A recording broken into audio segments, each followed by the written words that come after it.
Old Sultan. A shepherd had a faithful dog called Sultan, who was grown very old and had lost all his teeth. And one day, when the shepherd and his wife were standing together before the house, the shepherd said, "I will shoot old Sultan tomorrow morning, for he is of no use now." But his wife said, "Please let the poor faithful creature live.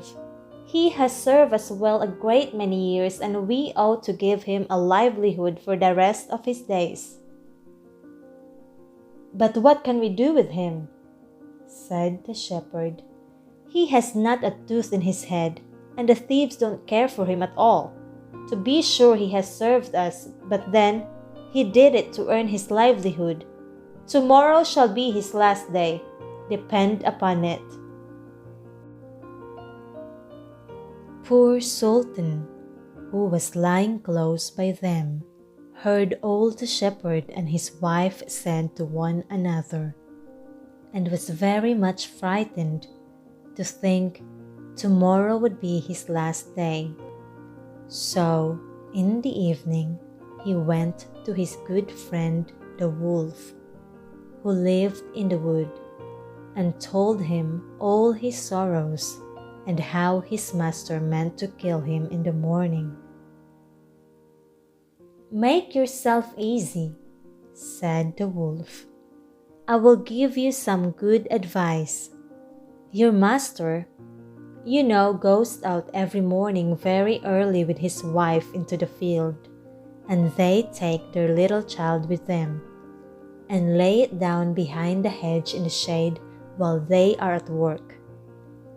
Now do you lie down close by the child and pretend to be watching it, and I will come out of the wood and run away with it. You must run after me as fast as you can, and I will let it drop. Then you may carry it back, and they will think you have saved their child, and I will be so thankful to you that they will take care of you as long as you live." The dog liked this plan very well, and accordingly so it was managed. The wolf ran with the child a little way. The shepherd and his wife screamed out, but Sultan soon overtook him and carried the child back to his master and mistress. Then the shepherd patted him on the head and said, "Old Sultan has saved our child from the wolf, and therefore he shall live and be well taken care of and have plenty to eat. Wife, go home and give him a good dinner, and let him have my old cushion to sleep on as long as he lives." So, from this time forward, Sultan had all that he could wish for. Soon afterwards, the wolf came and wished him joy and said, "Now, my good fellow, you must tell no tales, but turn your head the other way when I want to taste one of the old shepherd's fine, fat sheep." "No," said the Sultan, "I will be true to my master." However, the wolf thought he was joking and came one night to get a dainty morsel. But Sultan had told his master what the wolf meant to do, so he laid wait for him behind the barn door. And when the wolf was busy looking out for a good fat sheep, he had stout cudgel laid about his back that combed his locks for him finely. Then the wolf was very angry and called Sultan an old rogue, and swore he would have his revenge. So the next morning, the wolf sent the boar to challenge Sultan to come into the wood to fight the matter.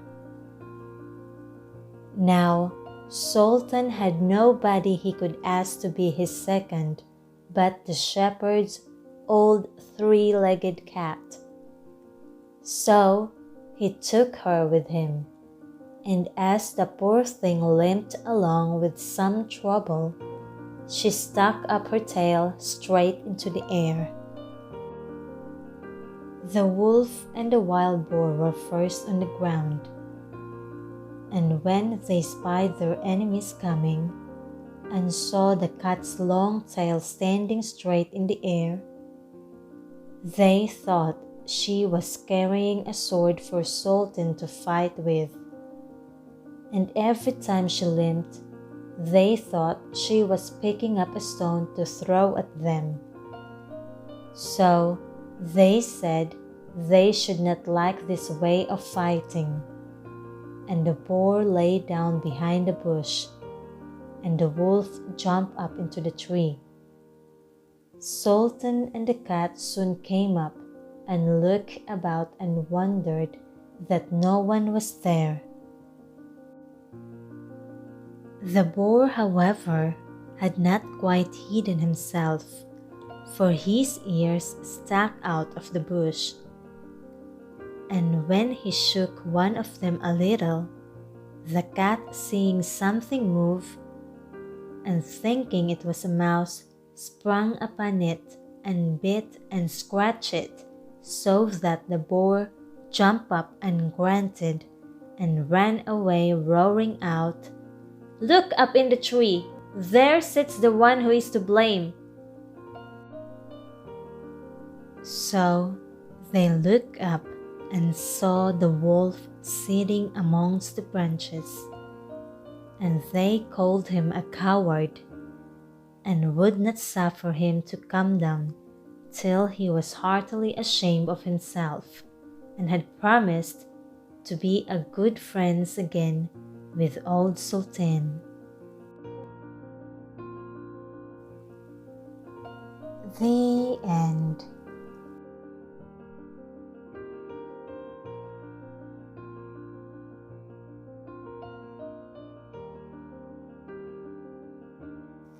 For updates and more stories, please click subscribe.